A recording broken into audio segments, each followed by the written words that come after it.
We are back on a different day. It's the Lukey and Dakota show, or as we like to call it, Boxing with Dakota and the Big Dog. Let's talk about Jaron Boots Ennis. I believe he entered the pound-for-pound discussion this week for many people. He beats Ennis, Stanley Onus. You were there live.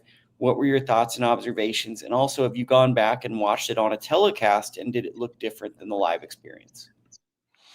I watched highlights on YouTube, but I haven't gone back and watched the full fight in total. In the moment watching it live, it was pretty tense in the arena because, at least for the first 5 or 6 rounds, it was a really competitive kind of knock 'em down kind of fight, and Stanionis was very much in it. I think what was it, the 6th or the 7th round when Boots really hurt him and started to put it on him, and that was where you did start to see the level a little bit. In the moment, the stoppage felt kind of jarring and maybe premature. So there's maybe some context I'm missing there, but there was no doubt that Boots had that extra gear, that special fighters have, even in tough fights where not everything is going their way. He was able to find, moments of explosivity that won him the fight. And I think that for some of the defensive flaws that he still shows, he's starting to step his competition up, especially a fight like this. There was a lot to like here, man. He is a special fighter. Even if there are, some things to work on, but this was the kind of fight we've been trying to see him in. Right. So you gotta like what you saw, in that 7th round, especially. Yeah, I mean, to me, he's a very special guy. Uh, Of course, he's we get the very, very. dings and pings right when we start, right? Well, no, it's my phone is. It's not going to be possible for my phone to not ring. Like it's not possible. Um, yeah, I mean, he's a very special guy. I think the big thing with me is sometimes he gets hit with right hands a little too much for my liking. But I think the other thing is he's an offensive fighter, and offensive fighters, they get hit, and I think a lot of people are looking at him, maybe comparing him to a Floyd Mayweather when he's closer to maybe a Roy Jones. I thought this was a tremendous performance, and I think there is an argument to be made that he does better against the better of the competition. Well, and that's always been the question, right? He's fought good fighters. There's no doubt, between who's Sergey who's the guy, the Russian guy he beat? Lipinets, Sergey Lipinets. There's been several solid fighters that he's fought up to this point, but this was the first time it felt like he was really meeting somebody on a high level. And that doesn't always mean that it's going to be an easy fight, and that's what makes you a star, is that you had an easy fight. It was a hard fight, and he was able to just be more special. I think the one thing, and shout out to all the people in the chat that are jumping in. Shout out to Teresa Sanchez saying hi. There is one thing that I'm monitoring when Boots was on his come up. Also, Shoeshine Boxing. Hey, Lukey and Dakota. Let's see. He was more spectacular in a certain sense. And what I mean is maybe it was the competition, but when he beat Castillo Clayton, when he beat Lipinets, there was a level of offensive explosion that now at this high level, you're seeing a bit more showboating and entertainment and gamesmanship, but I don't see that same Castillo Clayton Ennis. Is that the level of competition? Is that growth and development? Or is that something else? That's something I'm monitoring. The big thing with Ennis that I'm monitoring is his level of focus. There was one thing in this fight that I didn't love, and it could be that I'm just getting old, but like the showboating, like a Roy Jones, the punch misses and he looks to the crowd. It's very entertaining for the fans. But I also had to wonder, if you're fighting Virgil Ortiz, can your focus go in and out of a fight to be that showman? And can you excel in those fights? Because to me, it feels like this version of Ennis at times has some mental lapses where he's not fully engaged at all times because he's so talented. And I'm not sure how to process it, because what made him a special fighter to me early on was that he didn't really have that, was that he was this explosive guy catching guys really early. So Am I just making a big stink about nothing? Can you kind of try to like help me with what I'm seeing there? I think you're right, and I think it's two things. I think it is competition. There's no doubt it's competition. I think Stanionis is a tough fucking guy. And no disrespect to Lipinets and Costio-Clayton, those are really good fighters, but that there's levels in this game, and I think Stanionis represented those levels. I also think for 4 fights now, right, he's talking about moving up to 154, and I think you want to talk about explosiveness, a guy making a weight that I talk about it all the time, but a guy making a weight that he knows is not ideal for him, that takes away your explosivity. And the vast majority of fighters, their bodies change as their career goes on. And at a certain point, you have to go with that change. Yeah, I guess I'm trying to figure out where he fits in. He's quite clearly, in my opinion, the best welterweight right now. You got Barrios and Brian Norman. I still really like the Brian Norman fight because I think that the thing about Norman is there's a technical component that I think he's still figuring out, but he does have power and he is explosive. And though I don't think he'll match Ennis's athleticism or explosion, it's an interesting thing to see. I mean, there's no doubt he's the best welterweight at the moment in my mind. I think it just comes down to how much longer is he able and willing to get himself down to 147. And if and when he goes up to 154, I think he just becomes one of many in a pack of wolves. You know what I mean? And it'll be really fun and interesting to see where he fits in at that. But I think in terms of the welterweight division, he's the guy. What do you think? Like when you look at him, undisputed, does he go for it, or should he just go to 154 and try to make these big fights? I think he should move up personally, but I also understand, long term, the desire to be undisputed and what that brings to the table when you move up in weight. But do you do harm, to your body in that process?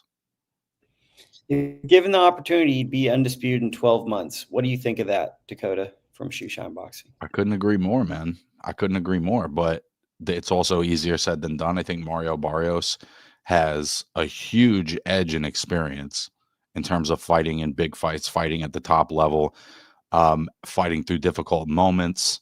All those intangibles, I think Mario's got him edged. And Norman is a really young, talented guy who's getting better every time we watch him. But I think he's a puncher. He's a puncher, yeah. And there's two. And that would be the danger, right? Because we're talking about Boots getting hit too much. That's the kind of fight where you can't afford that. The Norman and Barrios fight are interesting because Barrios has more experience, and Norman's a puncher. So Norman's the type of guy you can beat anyone because if he lands right on anybody, he's a real puncher. Yeah, I think those are. I think whatever he wants to do, whatever he feels like is best for him and his career and his health. You know what I mean? I think he'll be exciting whatever he chooses to do. But as great as those fights are, I'm ready to see him mix it up with, like Shoeshine saying, with Virgil. I'm ready to see him mix it up with Jesus Ramos. I'm ready to see him get in that mix. Well, Shoeshine said, for the record, Virgil had 2 fights at 154 before taking a huge risk. Ennis deserves some time to acclimate him to that division. I think that's fair that he deserves that. Is Ennis one of the 10 best fighters in the world to you right now? No, it's tough for me to make that call with the body of work and the hitability.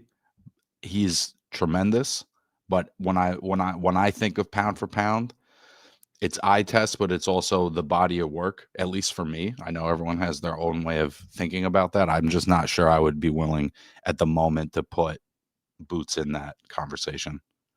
Okay. And look, what do you think? I don't think so, but I don't have Gervonta Davis there. And it seems like everyone but me has Gervonta Davis is a pound for pound guy. And I think talent wise, but I think Tank has a better body of work personally. For sure he does. But I'm saying if Tank's not on my pound for pound, I can't justify Ennis because with Tank and Ennis, there's a lot of eye test. And I guess maybe I overvalue championships and unifications and stuff like that. And this is like the very first one that he's kind of had. And he's 27, 28. So it's like, it really, to me, this feels like he's just starting the interesting part of his career. Exactly. G Funky Boxing. What's up, Lukey? This is supposed to be the sky is the limit part. You know what I mean? Well, this is the run. This is the run. How incredible of a middleweight would he be, too, bro? I mean, fucking that. You let him come in with some real muscle on him and, you know, feeling. I just think he would be tremendous at higher weights, bro. I really do. Yeah, I mean, to me, I just hope he doesn't disappear. So it's like he right now he's in the running to be the fighter of the year, in my opinion. You got Bivol and you got Ennis. And those are probably the two most notable fighters this year with big wins. Maybe Michaela you throw in there. Which one? Michaela. Yeah, Michaela's in there. I just hope he doesn't disappear. You know, I hope that he doesn't, you know, the hotel room I'm in, there's like a tree swaying back and forth. That's why like my mind went. I'm like, is that tree falling right on my room? I just hope he doesn't disappear. And it's like we get to September and he's making his return. It really feels like this would be a great year for him to have 3 to 4 fights. Like this would be a great time for him to even. I don't think that's going to happen though, because if he's looking for big fights, if that's really the goal, is the biggest fight he can get, there's going to be 9-10 months between every fight. I think that's just the reality. Yeah, I mean, it's hard, right? Because his career is starting to look like Gary Russell, where we're just not getting enough fights, but we see the talent. And I think that's a good comparison right now. And I'm as high as anyone on Ennis when it came out. But we see the talent, but we don't see the matchups. And we don't see him that often. And that's kind of the issue, right? And I think at times, I think we saw more of the matchups with Russell over a cumulative period of time. You know, even if he's going to be a once-a-year fighter, is he a once-a-year fighter that takes big, challenging fights? Well, Russell got to the point where we'll say Ennis is now, and then he started taking those challenges. And he defended his belt, and he fought Lomachenko, and etc. So that's what it is. What did you think of the Ray Ford Mattice fight? I mean, Ray Ford is special, bro. I was really impressed with his performance. Mattice has been a super competent, solid guy every time I've seen him. And he really just kind of looked lost in this one and got a real boxing lesson. I felt like Ford won every round. I felt like he won it pretty easy. And I think that, you know, if you're a champion at 130, he's a dangerous guy because he's starting to look more and more like Shakur in terms of his ability to stay measured. Yeah, I mean, he looked good to me. Does he have a new corner now? That was something I was looking at. Seems like there's a little bit of a change in the corner. Just solid, you know, he's filling out. He's getting to be a top contender. I think there's a chance he could be a 2-division champion, which is quite a compliment. And it sounds like he's got the Nunes fight coming up. It all but seemed guaranteed that if Nunes does what he's supposed to do, that's a fight they're interested in pursuing. Who Nunes? Sugar Nunes? I'm not sure I know. Let me, of course, why would you know this? So then I have to do research. Isn't this convenient? It's Nunes. It's the guy. Am I saying his name wrong? I'm probably saying his name wrong, right? Why would I get anything right? Eduardo Nunes. I said it right. The top contender in the IBF, 130 pounds. Let me look up who he fought. So Eduardo Nunes has fought. Of course, why would that work? That shouldn't work. Let's go to here. And because I don't have a mic, you're probably hearing all the audio from me typing. Well, that's just what it is. He beat Miguel Mariaga, Oscar Escandón. He's been dancing around on different platforms, but he's the number 1 contender, and he's going over to Japan to fight Rashiki for the IBF junior lightweight title. I remember this guy. Yeah, he's fighting him in the end of May. So if Sugar Nunes wins the fight, he's 27-1. All of his wins are by knockout. He's a real puncher. It's an interesting stylistic matchup. That's a great fight. That is a great fight. I would also love to see Ford and Hobson Conceição if that was a fight that was ever a possibility. I think that would be a really it would be a real good litmus test for what kind of 130-pounder he's going to be. Yeah, our guy Hobson, the true professional of the division. Being there on the ground, Dakota, what were your observations, both just from the feel of the fight and just undercard, any notable stuff being there live? Well, on this fight specifically, I think that the crowd was getting a little antsy and they wanted more action, but there was no denying, at least just me tuning that out and watching a fight, there was no doubt that Ford was really he came in with a strong game plan and he just kept Mattice turning and kept him off balance and had better footwork. And he just looked like an elite guy. Like I felt like I was just watching the guy. This is not a prospect. This is not a contender. This is a top level guy now. And I think adding him at this level to the mix at 130 is really exciting. Outside of that, man, it was tough because there was some talented young guys on the undercard getting to see Omari Jones, but there was a lot of early knockouts, which are on one level are fun, but on the other hand, in terms of a live event, there's a lot of putzing around, and it doesn't give me as like a boxing guy um, a lot of information about the fighters because you're just seeing them land a good shot and then the fight's over. Um, it was also, I think having the Philly contingent there was really great. I think having a fight in Atlantic City is really great, especially for East Coast boxing generally. But there was like a lot of AV issues the whole night, which is a common thread in boxing. I hate having to talk about it, but it's just always there. And it was an interesting event for sure. And there was I would say I got in the first 5 fights, there was like 8 rounds of boxing. Yeah, with the Ford fight, I felt like it was a tremendous performance, but it's like one that like a real boxing guy or a coach would like. But it was kind of like a Wednesday night basketball game where people were running the plays and being fundamental, but there weren't any dunks or spectacular threes.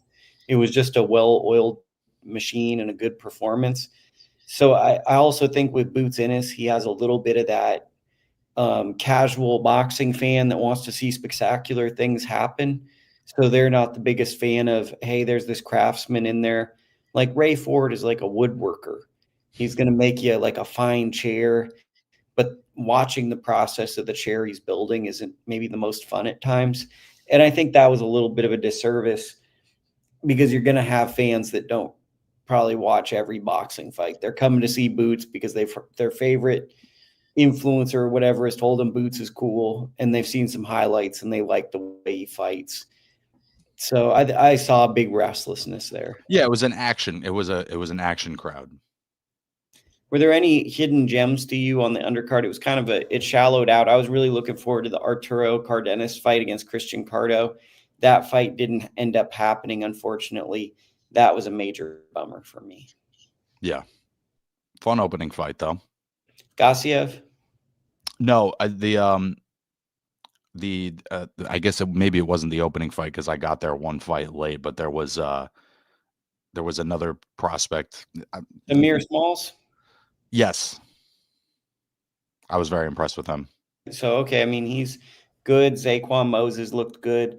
Was there any other fights over the weekend? I guess the other notable fight that we can talk about is the ProBox TV card. I'm not sure if you caught it, but your guy, Stephen Shaw, he wild knockout, bro. Wild knockout, man. Wild knockout. That's probably the knockout of the year so far. Yeah, that was pretty gnarly. And, even at his best a couple of years ago, that wasn't exactly what he was known for. He was definitely known as a guy who could hit, but he wasn't like a destructive guy per se. And the skill set that you and I kind of admired in that stretch that felt like it could carry up to a higher level, it just became too passive. And I think seeing him just kind of be physical and be a strong guy was encouraging. I've always thought he was a talented guy. You know what I mean? It was never about whether or not he has the ability. So where do you think he goes from here? Is it a good sign or a bad sign? Obviously, he gets this exciting knockout. That's good. But do you think that like the Joe Goodall fight was in the back of my mind? Like, is there a little bit of that still too, of him potentially taking extra shots and be willing to exchange? Or do you think that he's kind of merged styles and he's going to blend that boxing style with punching every now and then? hopefully what it means is he's going to be able to bring his punching power and a level of physicality and mix that into what was already a really well-rounded skill set. Yep. I mean, I'm with you there. Um, yeah, so okay, that's basically the card. Moving forward, we basically have a pretty slow week. I guess the first It's notable slow fight, right now in general, bub. yeah, but this week's slow. Next week we have Connor Ben and the Connor Ben Chris Eubank fight, which is at least a notable fight for British fans. This week, I guess the first fight is Sergey Kovalev's doing a retirement fight. It's his send off. What are your thoughts? Anytime somebody says that it's a retirement fight, it just feels like they're definitely going to lose. Like if you know is the end of the line, it just kind of feels like that's not the best sign. Well, instead of talking about his fight, what do you think of Kovalev's career? Because I think he's one of the more interesting fighters because he emerged during a time with himself, Vasyl Lomachenko, and Gennady Golovkin. And he, at one point, was probably the most popular of those three fighters. And really, Andre Ward kind of just took all the luster from. He might have taken the Hall of Fame vote from Kovalev with the way he beat him. What are your thoughts on that? When I think about the biggest punchers in my lifetime of watching boxing, he's easily a guy I put in that top 5. Because at his peak, I just remember him landing like smaller, unassuming shots that would just buckle guys over. And it was, his power was effortless in a way that, you know, Triple G's didn't look that effortless, at least to me. Triple G would really be swinging. With Kovalev, it would be like a jab to the body. It would be these weird shots. So when I think about the punchers of my time in boxing, I think of him as one of the greats. And I think the series with Andre, which had a couple levels, it showed how great of a fighter Andre was, right? Because he was able to overcome that knockdown, smother Kovalev, make it a little bit of a stinker down the back half and pull it out. Then, you know, the second fight, he gets the knockout to the body shot. There's also the flip side of that shot was pretty low. I think anybody who watches that back can see that that's a low blow. And it was called the knockout. And I know many people that felt like Kovalev won that first fight. And so sometimes it's little things in boxing where if those things go his way, does his career have a different trajectory? I think it's possible it does, but it also seems like some of his lifestyle outside of the ring and outside of the gym are ultimately what limited him, and not the fact that he lost 2 fights to Andre Ward. Yeah, I think that he was just one of these guys. It was also a different era where main events had the NBC, what was it, Sports Network deal. So like Zab Judah had fought on NBC, and then you saw Sergey Kovalev on NBC. Do you remember NBCSN? Yep. So he was doing a lot of fights on NBCSN. It felt like he was one of the easier fighters to have access to in terms of watching. And then kind of out of nowhere, he moves to HBO. I think, who did he stop? Nathan Cleverly. And then I think that was the first time I saw him. So I was seeing him on NBCSN as just this formidable force. And then he goes to fights Cleverly. And then it was him, Loma, and Golovkin were kind of like the new guys on HBO. And then you were starting to hear about Better Beef, but Better Beef was dancing around every network. So you didn't know where Better Beef was. And I think just, you know, Golovkin clearly had a Hall of Fame career. To me, Lomachenko had a Hall of Fame career. Kovalev is the one where you wonder and go, did he have the Hall of Fame career? It's tough to say. It really is tough to say. And I think it's, you know, some of how you feel about his career as a whole is going to come down to how you feel about the fights with Ward. I also think that, like, if you have to think about if someone's a Hall of Famer, they're probably not, as harsh as it sounds. Yeah, and I think beyond, like I said, beyond the 2 fights with Ward, he was brutally knocked out against Canelo and against I'm having a hard time with names today, apparently, but the fighter that he fought 2 times where he lost the first one and won the rematch. Eldier Alvarez. Yeah. Those were fights where he really showed like physical vulnerability in a way that he didn't in the 2 Ward fights. And I think that unfortunately is kind of going to be what he gets remembered for is, in the big fight against Canelo, where he's the bigger guy, where he's the vicious puncher, there he is getting folded in half along the ropes. No, I hear you. Let's talk about the undercard, or let's talk about actually Gabriela Fundora versus Marilyn Badillo. Kind of a tough fight to break down because sadly in women's flyweight, we only talk about really 3 fighters. Fundora is probably the most spectacular of all the fighters. She's the undisputed champion. She's headlining the Golden Boy card this weekend. What are your thoughts, Dakota? I think, for one, regardless of who the opponent is, she's a headlining fighter at this point. And I think a lot of times the female fighters don't get that benefit of the doubt in the same way that the men's fighters do, where like a star male fighter can fight me and be the main event. So I think, again, I don't know enough about Badillo to make that call, but if she's highly ranked in a belt organization and she's fighting Gabriela Fundora, then that's a main event fight to me. Yeah, I mean, she feels like one of the more fascinating fighters on the Golden Boy roster, if we're being honest. She's deserving of big opportunities, in my opinion. The thing is, it's just she's such a fascinating and dominant force in women's boxing. The hard part is it's a struggle to get enthused about watching her fights other than wanting to watch her fight, if you get what I'm saying. Like, if you're not aware of the opponent, you're almost assuming, rightfully or wrongfully, that she's going to beat that person, given what she's shown time and time again.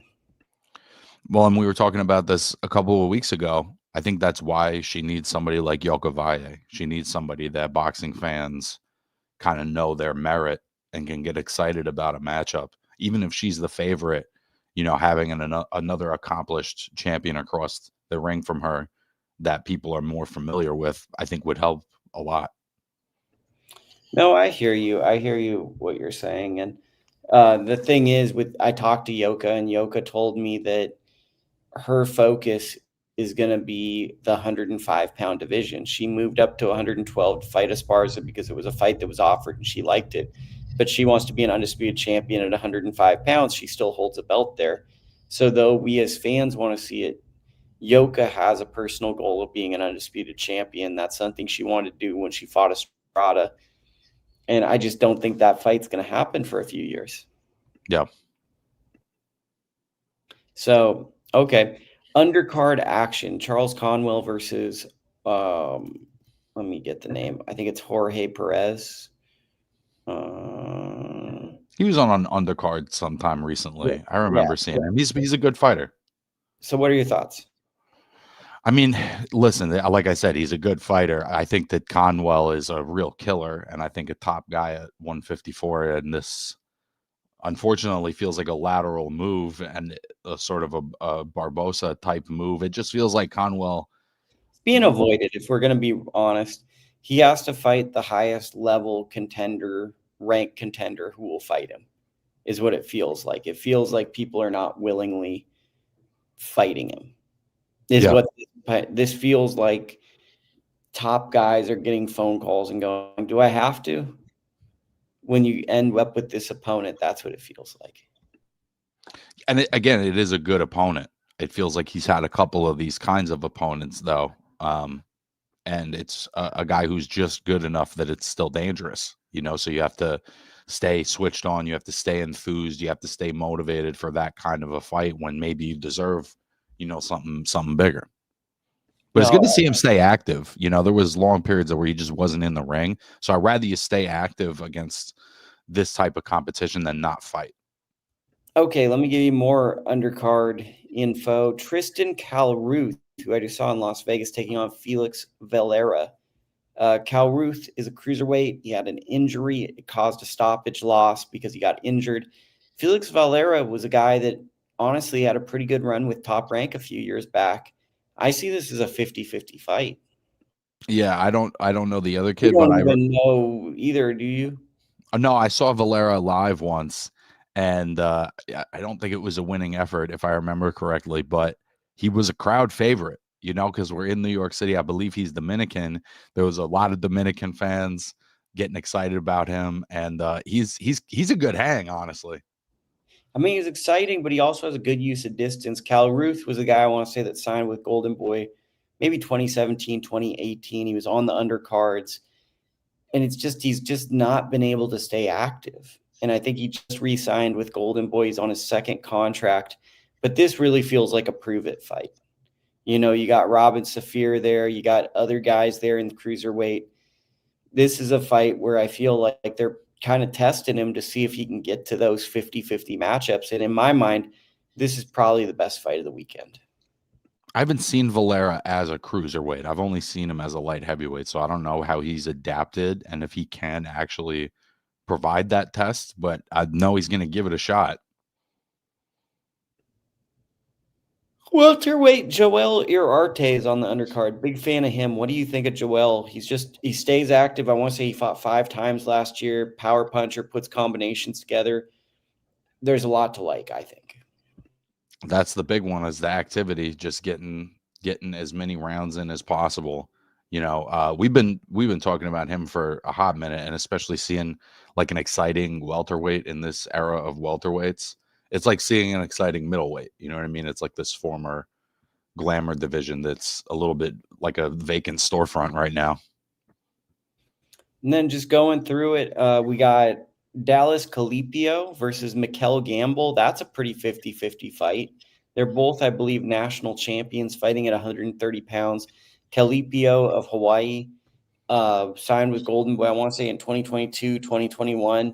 Really hasn't been fighting all that much. So I'm curious how that looks. We got Alex Gavazdik, the Nail, taking on Anthony Holloway. Holloway's record isn't great, but if you look at the 360 promotions card, Holloway beat Sonny McEwen, who's fighting one of the guys, and he's the only guy to beat him. So even though he's 9-7-1, there's nights he shows up and he's a tough operator. Joshua Edwards will be fighting, and Samuel Torres from my area will be making a pro debut. Anything stand out to you? I mean, for me, Vosdik is what stands out because it feels like he's still like a legit top 10 guy, particularly in light of the Benavidez fight where, you know, it's a rough fight for like 9 rounds. And then he actually wins the last couple of rounds and really figures some stuff out. To me, I mean, he's still very much a in play. Okay. Then for the super hardcore, we'll just go super hardcore fight fans now. We got a good BoxLab card, and I don't know how BoxLabby you've gotten, but we got Kevin Brown versus Estrelio Cerreo, Henry Ceduno versus Umaro, who knocked down Kevin Brown. We got Linero Pero. We got Big Gerg versus Dejan Calloway, fresh off the Thomas Carty win. We got Christopher Patufo Diaz. Pretty darn solid night of fights if you're just staying at home and you want to watch fights. Kind of like I would say, a supersized version of the old Friday night fights. That is a good lineup. I can't say that I'm familiar even with the promotion. Where would I watch that? Because I can't be the only one who Well, doesn't know. that is DAZN, BoxLab Okay. Promotion. They run a show on DAZN, and they've been doing DAZN cards for about 2 years now, and they run them out of the Carib Royale in Orlando, Florida. So they run Fantastic. shows out of that venue, and they're pretty darn good, to be honest. You've definitely seen them. They've sometimes done co-promotions with MVP out of that venue, doing most valuable prospects, which I tell everybody is just a sneaky, really enjoyable fight card. You know, Mike Lenardi, just one of the best boxing minds. I'm sure he's really involved with that one, but they make a lot of really good fights there. But I think the BoxLab cards are really fun. And then let's see what else we got. I think we have a 360 boxing promotions card in LA. Let me get to that. First, let's get to Dalton Smith returns this weekend. Any expectation for Dalton Smith in your mind? Who's he fighting? Of course, I'm going to do show notes, but why do I get to do show notes? Matthew Germain. I have no clue, but it's a WBC junior welterweight eliminator, I believe. which also confuses me because I thought Lindolfo Delgado just won a WBC, or was that another sanctioning body? But I thought Lindolfo won a WBC junior welterweight eliminator. So I guess maybe this fight in theory might lead to Lindolfo versus Dalton Smith. Maybe, I'm not sure. I'm speaking out of turn, but he's fighting a fighter that I'm not really that familiar with. Actually, I believe I've seen Matthew Germain. I think he fought Yves Ulysses, and I think he may have even fought Steve Claggett. I could be wrong about that, but there's a couple of deep cuts that I know I've seen him in before, and I know that he's a guy at a certain level that I think will provide some resistance. Again, we're still waiting from Dalton Smith since the Zepeda knockout, which was so fantastic. Like, where's the big fight now? Because that felt like a star-making moment, and then it's like we're going right back to where he was before that fight. It feels like. I mean, for me with Smith, he just has to stay active currently because he was out of sight, out of mind. So just taking stay busies are fine to me because he just spent too much time inactive last year. And this is more than a stay busy, I think. As it should be, given where he's at. One last card I want to bring up. We have 360 promotions card. Sadreem Akhmedov against Elise Espadas. Umar Desmond Bankoff against Sonny McEwen, and my girl Right Hook Roxy is on the undercard. I really enjoy these friggin' 360 promotions cards. I know they don't get the same visibility because they're on UFC Fight Pass. And for a boxing fan, you get like 10 to 12, maybe 12 boxing cards, but there's not really that. It's not as value based as other outlets. It's like if you're a UFC fan and you get DAZN and they only have one MMA, but they have a lot of boxing, it's probably not the funnest hang for a MMA fan. I feel like the UFC Fight Pass, there's not a lot of value for boxing fans, but these cards are really, really good. They are really good. I think that the distribution is really like the biggest issue as like a boxing guy. It's like you might as well put it on the Golf Network. You know what I mean? Like it really isn't connected to my world, and so it unfortunately can go a little out of sight, out of mind, even though they're delivering I think a really good product. Okay. Any other news you want to talk about this week? Any other news that I want to talk about this week? Go check out the episode 3 of The Fight Life with Shadeja Green. It's up on ITR Boxing now. Really, I think, good documentary about what's been going on with her the last year. And it was good to see you, bub. Thanks to everyone in the chat. Okay, we will be back maybe on Easter Sunday. I'm not sure. Do we come back Easter Sunday? I don't see why not. Okay, we're going to be back on Easter Sunday at some point, and we will be breaking down next week's fights, which there are a lot of fights. So the next couple of weeks, we're going to have some fights to talk about. So that's exciting. So we will talk to you then. Yes, indeed.